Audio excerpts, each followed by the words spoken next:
I am really, really excited today to hear William Draves' presentation, Smart Boys and Bad Grades.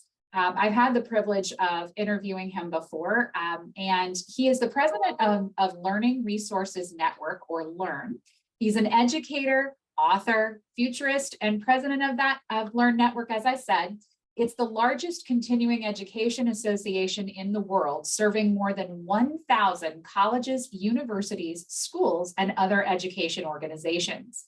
With his co-author, Julie Coates, they have written several books, including Smart Boys, Bad Grades, Gender Inequality and STEM in Education, The Pedagogy of the 21st Century, and 9 Shift, Work, Life, and Education in the 21st Century. It is my pleasure to introduce to you William Draves. Thank you, Tracy, and thank you for everyone for being here and spending time trying to help boys. Certainly appreciate it. Here's the deal. The boys are fine, schools are not. All of the theories about what's wrong with boys are disproved by the facts.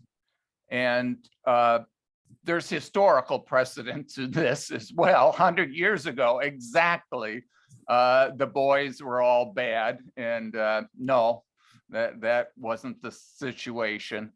And what we all know is that schools and colleges do not grade based on what students learn and know.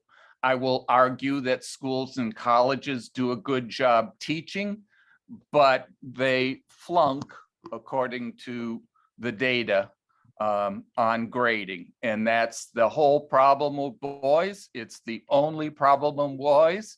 No other solution to anything can be sufficient without changing our grading system. Julie and I are parents, educators, researchers, and mentors. 22 years ago, we heard Michael Gurian, and that changed everything for us. At that time, you could only hear him in person. And then we, of course, read his book, and we feel that our work is adding to his foundation and leadership in the field. My colleague, who is our researcher, also is a civil rights leader. She was attacked numerous times by the KKK in North Carolina in the 60s, and also started the first Black beauty pageant in North Carolina, maybe the South, maybe the US. And we are mentors to 18 boys, Black boys, really Black boys, Latino, Asian, gay, bi, trans, and 1 felon. And so thank you to the boys. The boys have created the 21st century. We love the boys, and we're trying to do our best to fix this whole thing. So all the theories are wrong. Theories are that boys aren't prepared, they're unmotivated, they're irresponsible, there's wellness issues. None of those are supported by the data. Boys in the military do just great. In fact, the military says we have the best fighting force in the world. The boys do just as well as the girls in the workplace. The only place where boys are bad is in school. Boys get worse grades than girls throughout, from elementary school through graduate school. So Julie and I asked for gender GPA, by GPA by sex when we were doing work with the University of Kansas Engineering School.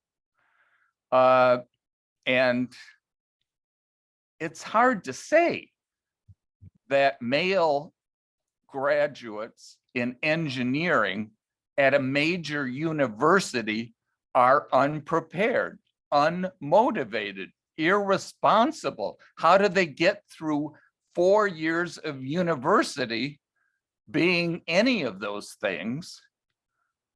And nobody claims they are, of course, at the KU engineering school.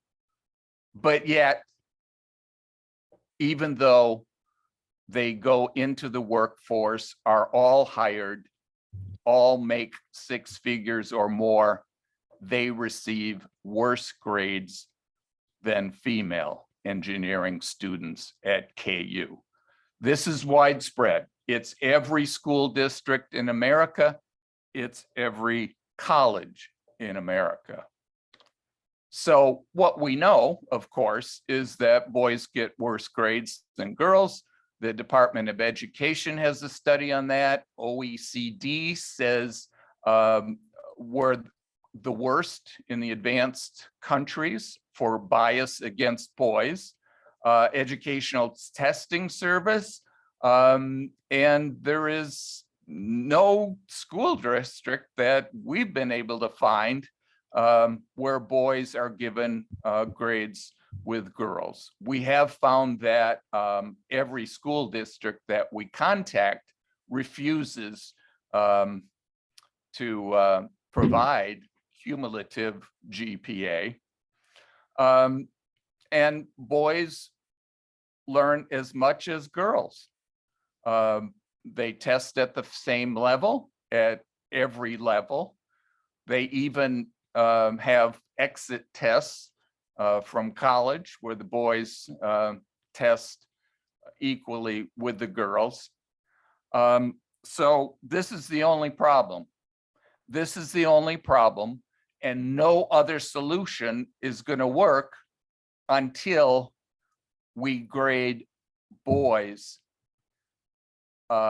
equally with girls, which means grading based on learning and knowledge. We don't grade boys based on how much they learn and how much they know.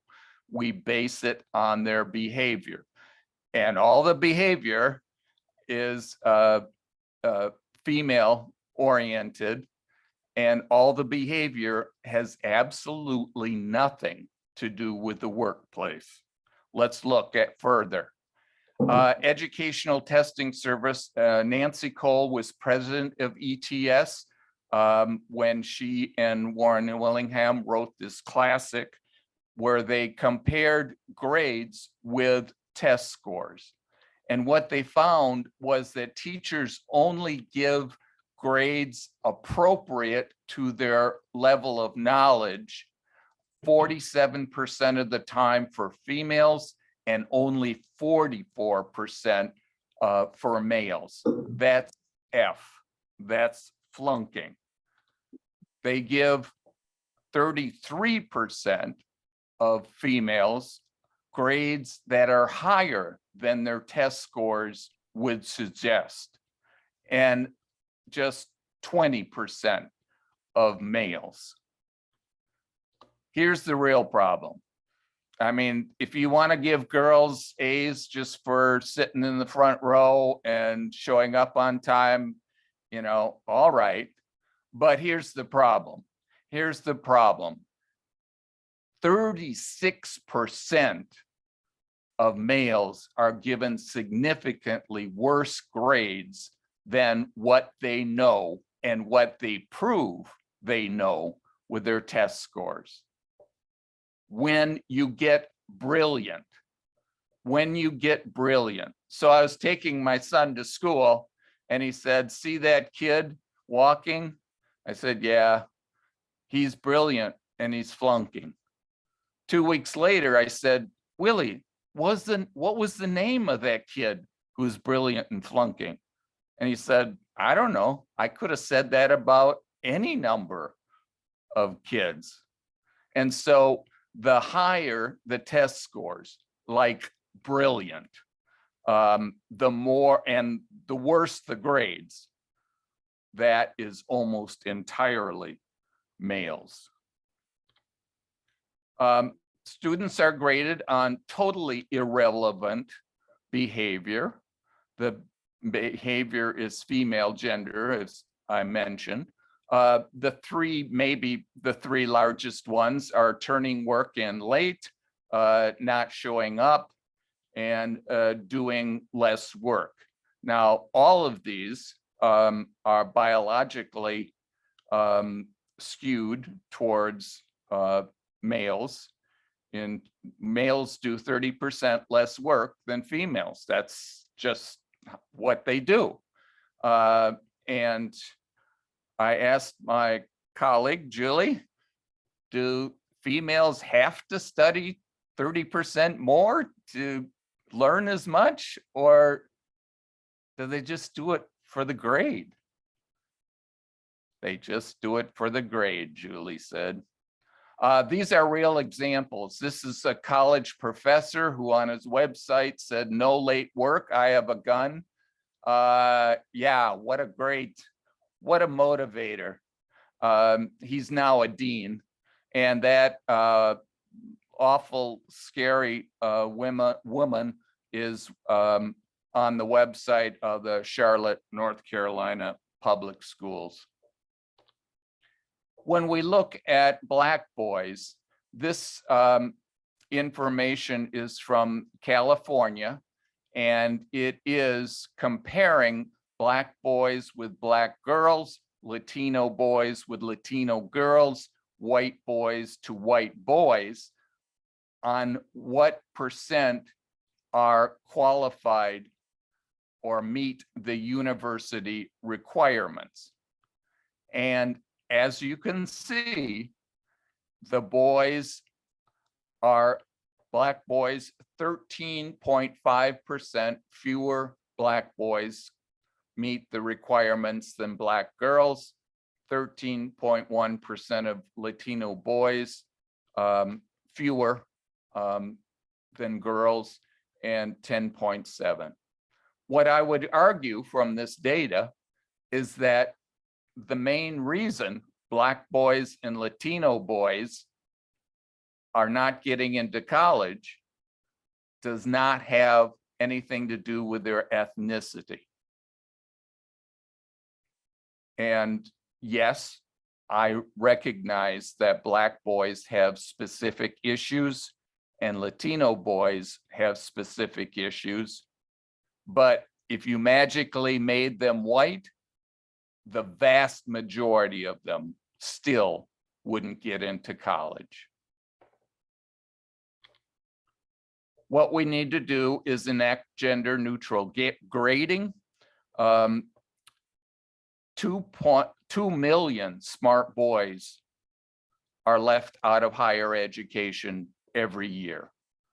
That is, they test equally or higher than college students or even college graduates. And the societal consequences are enormous and widespread and are felt in all aspects of our economy and families, on and on and on. We have a shortage of STEM workers, college graduates. We only have 32% of our people as college graduates in the United States. The goal for all advanced nations, the requirement to be prosperous in this century is 50%. We have a marital crisis, and most disturbing to me is that we have death by despair. That is a CDC term, that we have 50,000 young men dying a year. Suicide has tripled in the last 20 years. We have been to the ICU unit twice for 2 of our boys, and we have been most grateful that both survived, but their friends haven't. One says it's very lonely out here because I've lost so many of my friends. This adds up to 500,000, maybe 1 million. It's enormous. and it's not being addressed. The solution, once again, is to grade solely on learning and knowledge, not on behavior. And I'd be glad to answer questions beginning now on any of that. What can we do? A, nothing. B, ask your school or college for cumulative GPA by sex. I'm betting they won't give it to you. I would really like to get it if you get it. 3, a parent could sue in court because their smart boys are not getting into universities, good universities for which they qualify. Like discrimination in the past, we need national legislation. We had to get national legislation to get females into college. The schools, colleges didn't do that on their own. And 100 years ago, we need national legislation to stop beating the boys, to get them to come back to school. Or we can do nothing. Tips for parents: look at your boys' test scores, not their grades. If you want to understand how well your boy is doing, look at test scores. Understand that boys learn differently than girls. And then thirdly, punishment has not worked. We've talked to parents. One woman told me we took something out of his room every time he turned his homework in late. And after 2 weeks, only books and a mattress was left in his room. She went to the boy's teacher and said, you know, if you don't penalize him, I'll guarantee that it won't be more than a week late. His grades shot up. Look at options, look at different schools, look at homeschooling. There's no problem with boys who have been homeschooled. And then be supportive. You're the most important factor in his success. Never give up. One of our boys is 40. And we're not giving up.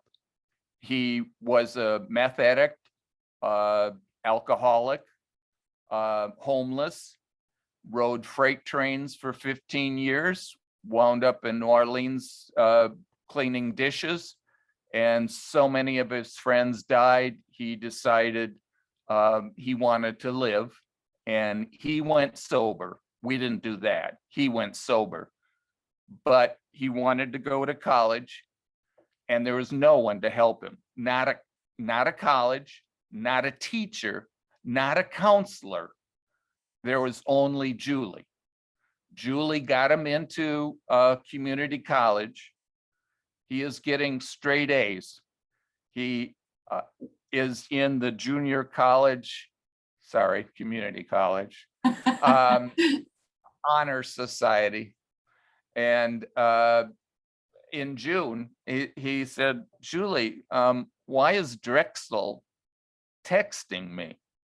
And she said, Cricket, they want you to transfer there. And he was blown away by that. He now loves doing calculus and does it in his spare time. He will become a cyber computer scientist, and he will make more than $100,000 a year to start.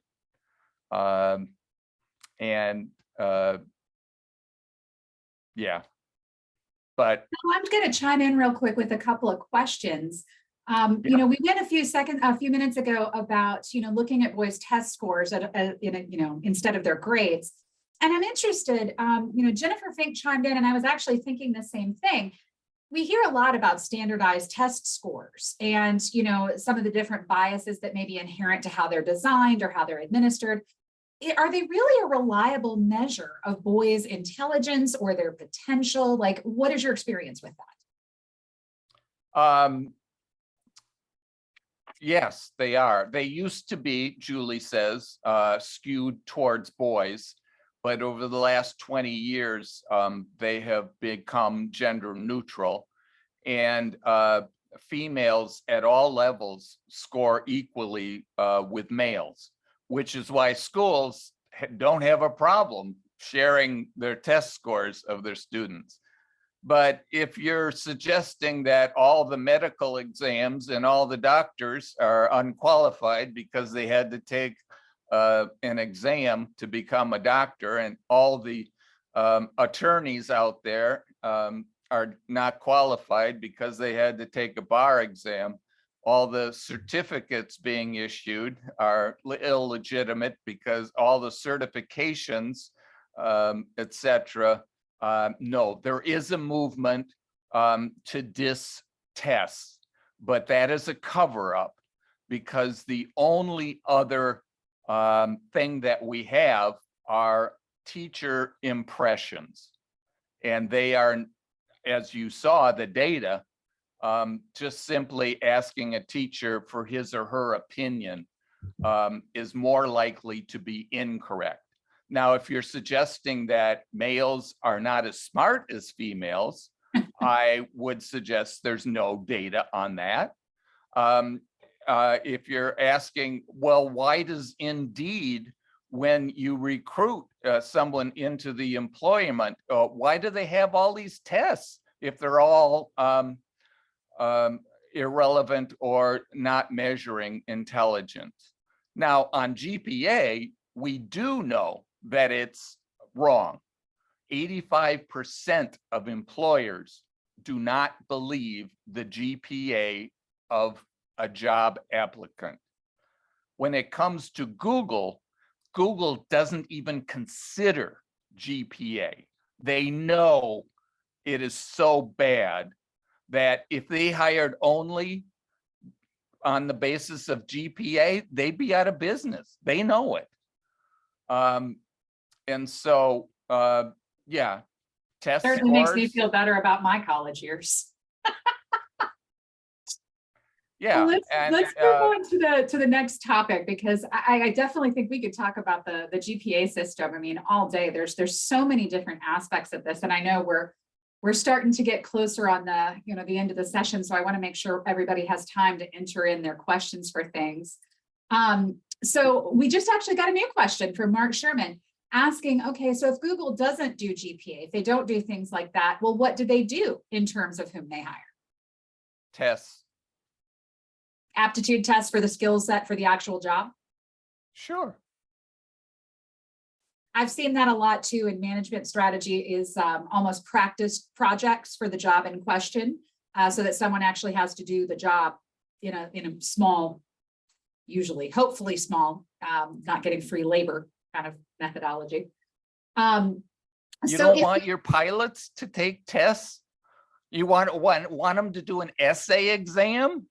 my dad is Really? a pilot, so I will absolutely be with you on that one.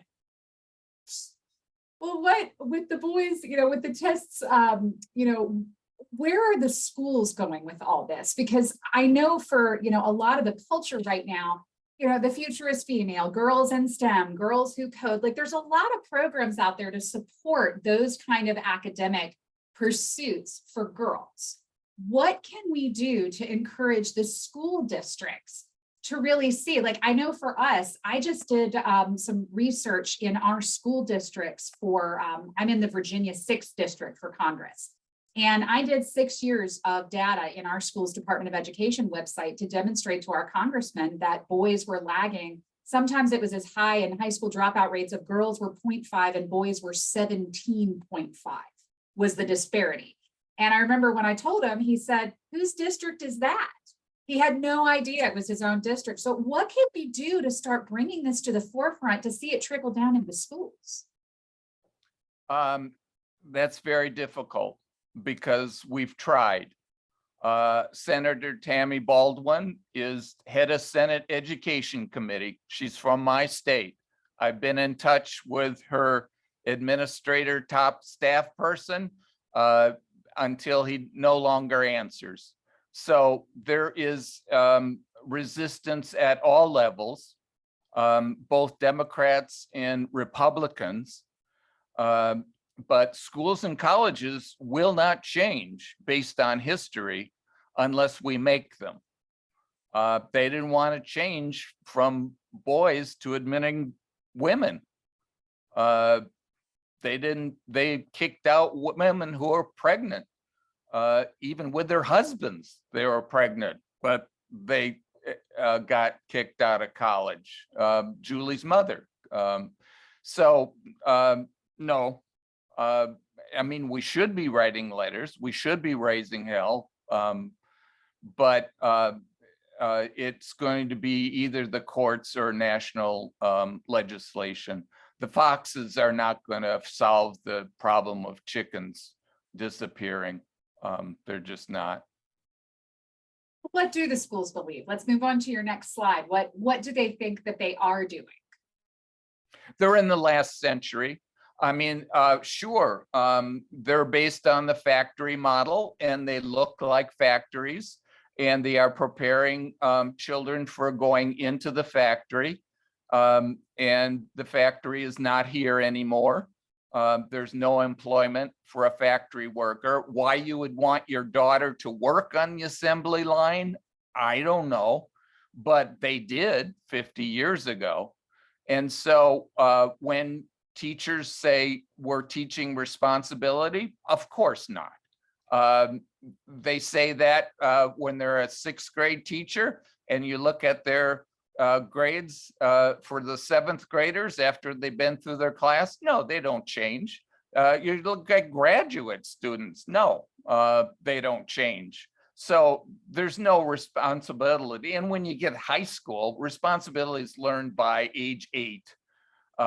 If they'd read their own textbooks, they would know that, but of course they don't. And when they go into the workforce, the boys are more responsible than the girls. So a 16-year-old boy turns his homework in late. He shows up at his job after school on time. How do we know that? The Bureau of Labor Statistics measures this every year at every educational level. A male high school graduate shows up more on time than a female high school graduate. On and on and on. And that has nothing to do, they discount health and taking care of the family and the mother and everything. This is under Hilda Solis. Hilda Solis was head of the department when these studies began. I can't believe that she would do something that isn't gender neutral. And then, of course, we're preparing them for the workplace. Boys are geared for the workplace. They know how to be in the workplace. There's no school preparation that the schools do for the workplace. Again, boys show up on time. Interestingly, teachers have told me if you take the penalty away from late homework, girls turn in homework in equally late as boys. Overall, the same percentage of students turn their homework in on time, but late homework switches from being almost all boys to being equally boys and girls, if you take the penalty away. So of course there's a penalty, which only diminishes boys. Boys don't expect to go to college now. There was a study at Florida State about expectations for college in middle school. Boys, they know they're getting bad grades. They know they're not going to get to college. Well, why don't you tell us a little bit about Kintaro? Am I pronouncing that right? Kintaro? Yes, Kintaro.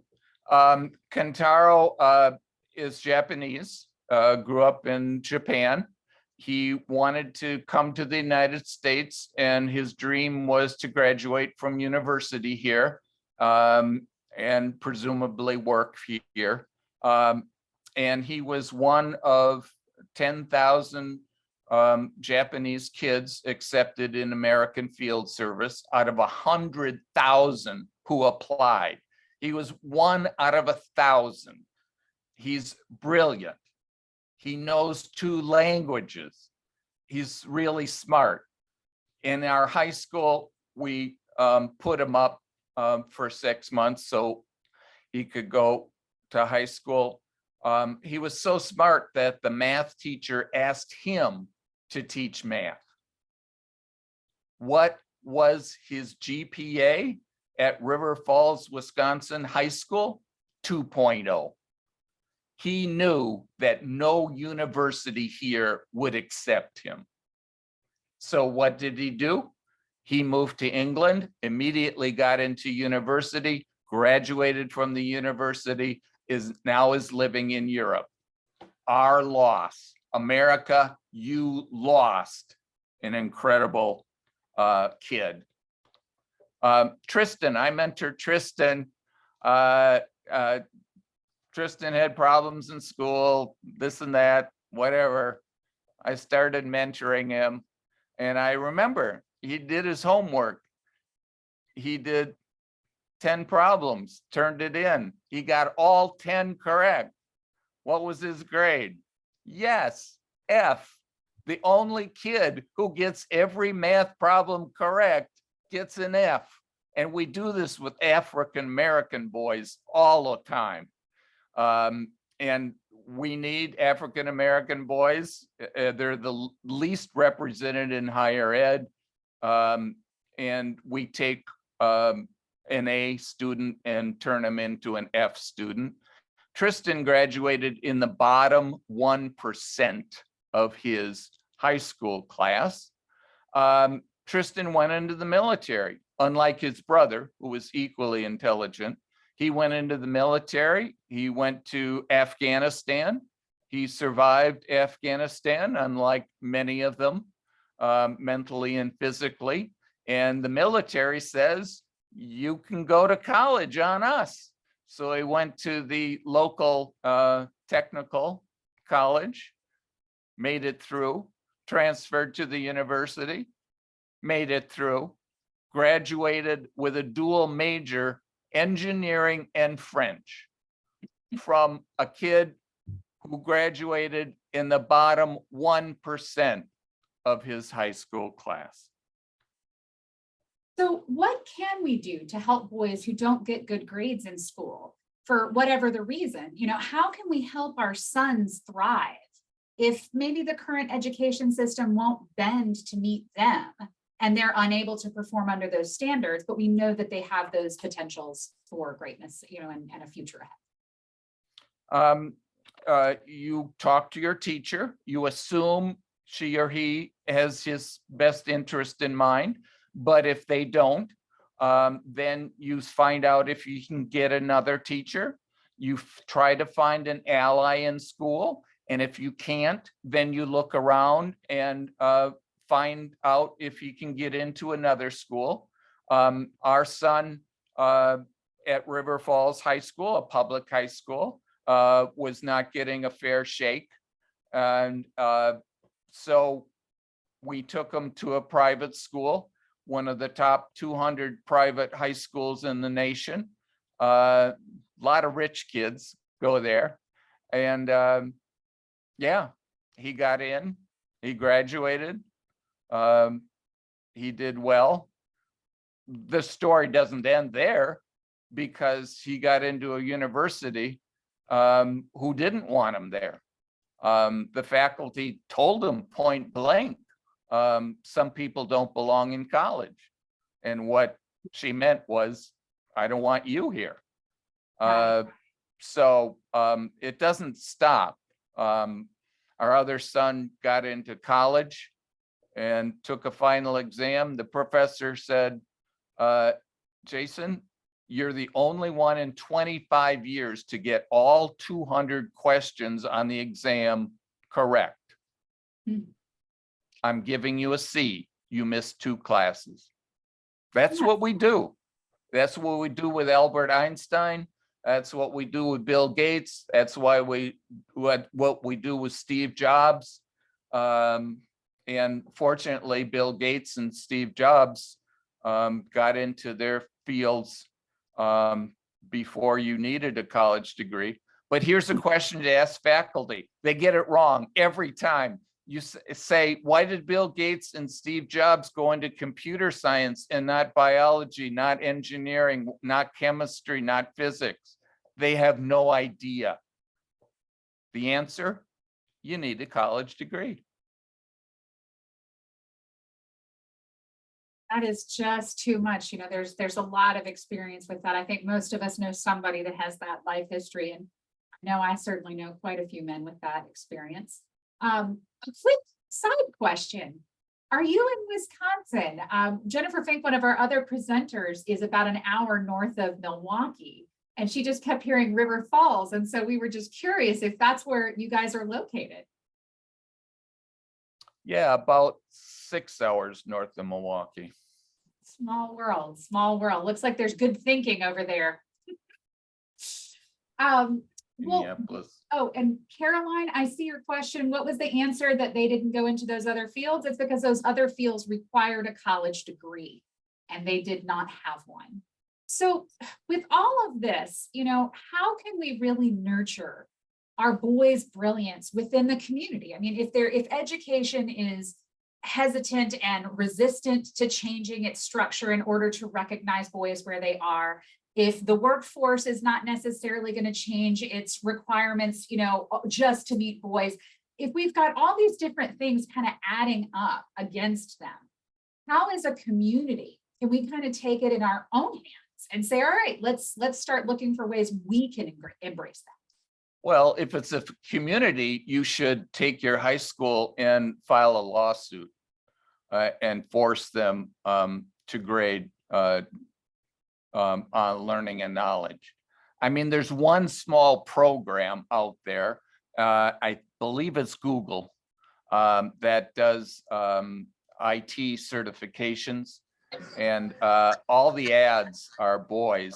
There are a few girls, 20%.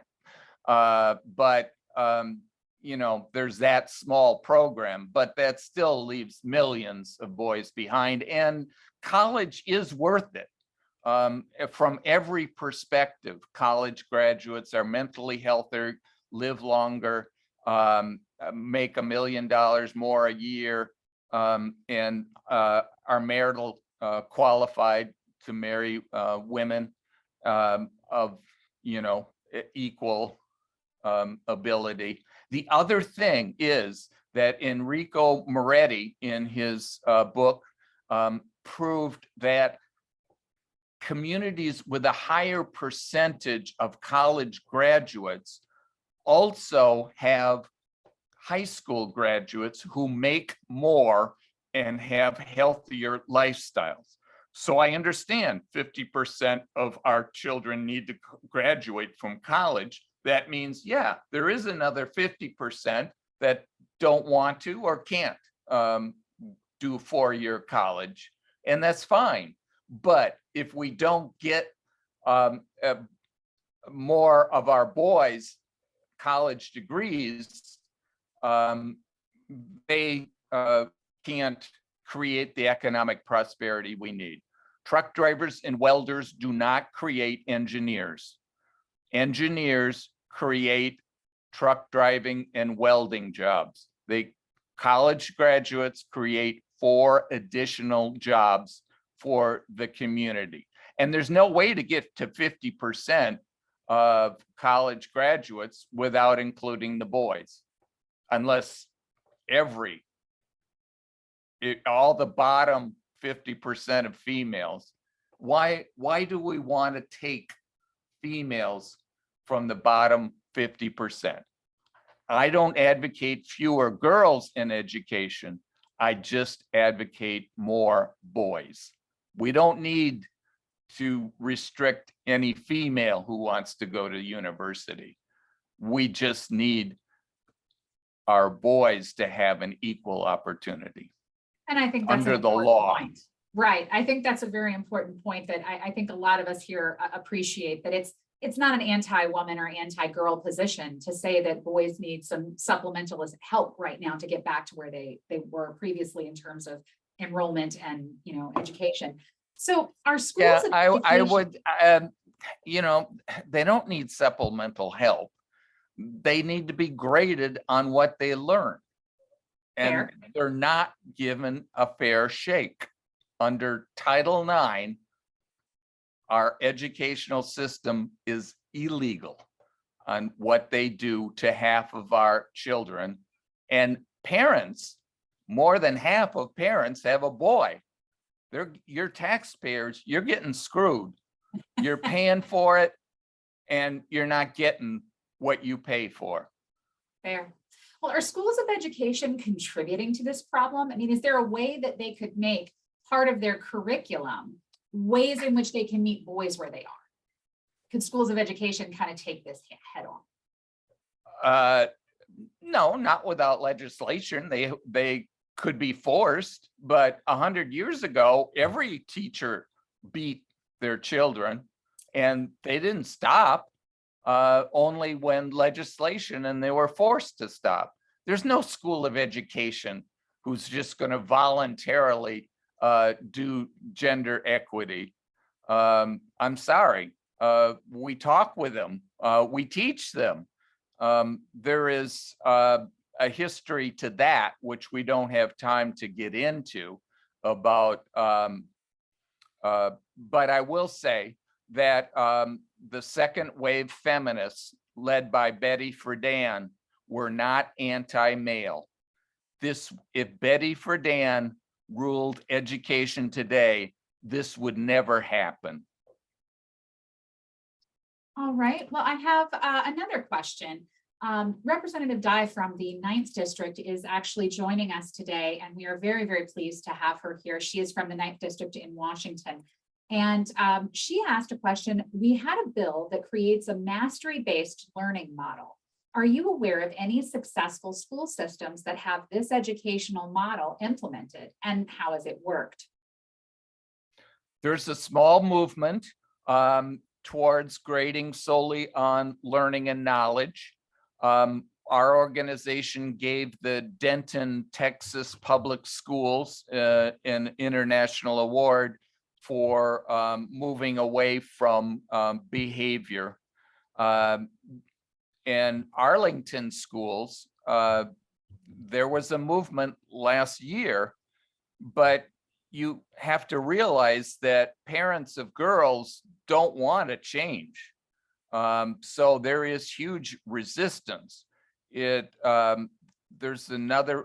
one or two books that talk about moving from grades based on behavior to learning and knowledge. I wish there was a national center to document this. I volunteer to do it. So we have to find out individually, one by one, reading and trying to find school districts that are doing things. But there is huge resistance at the local level from parents of girls. Why would you want your daughter to get a grade based on what she knows if she doesn't know much? 30% of girls are getting better grades than their knowledge would indicate. And that's where the fight is. One of the fights. Well, I appreciate so much. Thank you so much, Mr. Draves, and thank you to all of our participants today. There's been some great questions asked, and the breakout rooms will close in about 40 seconds, and it'll put you back into the main room, and we will have a very brief break, in which time you can get your coffee and get ready for the next session of breakouts. There will be another choice of 2, and we will see you guys in just a few moments. Thank you again, everyone. Thank you.